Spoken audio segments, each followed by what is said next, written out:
Kung naumay ka na sa adobong manok, ay subukan mo naman ang ganitong luto dahil grabe, sobrang sarap nito. Sobrang dali lang din naman itong lutuin, kaya naman umpisahan na natin. Una ay magpainit ng kawali, pagkatapos maglagay lang ng kaunting mantika at ilagay na dito yung mga manok. Bali, isisir lang natin ito ng ilang minuto hanggang sa mag-brown lang siya katulad ng ganito. Ginagawa natin yung ganitong process para lumabas talaga yung lasa ng manok at mas maging malinamnam siya kapag naluto. At kapag okay na, ayan, hanguin lang muna natin ito tapos iset aside lang. Pagkatapos ay magigisa na tayo dito ng bawang at sibuyas at dito na rin tayo magigisa at kapag okay na yung bawang at sibuyas, ibalik na natin yung sinir natin na manok kanina tapos ayan, halu-haluin lang ng kaunti. Tapos ay maglalagay na tayo dito ng pampalasa. Naglagay lang ako dyan ng oyster sauce at tansya lang yung paglalagay ko dyan. Naglagay na rin ako ng toyo at saka ng paminta.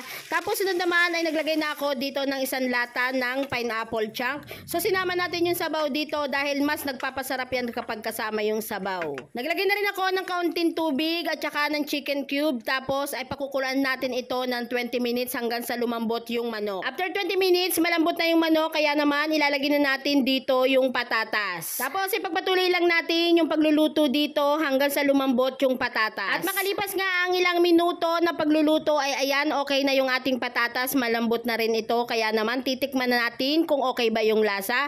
At kung matabang ay syempre pwede kayong mag-adjust. Naglagay lang ako dyan ng kaunting asin. Tapos naglagay na rin ako dito ng bell pepper para naman mas sumarap at bumango yung ating lutuin. Tapos naglagay na rin ako dyan ng slurry o yung tinunaw na cornstarch.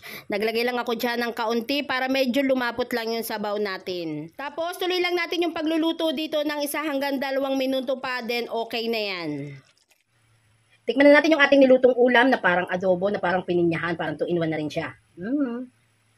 At syempre titikman natin yan.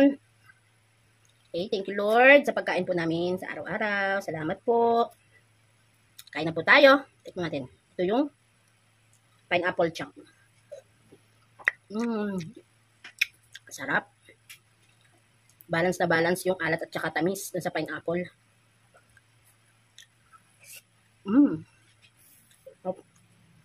Patatas. Ang sarap. Pwede nyo pa natubukan yung ganitong luto, try nyo. Ang sarap, promise.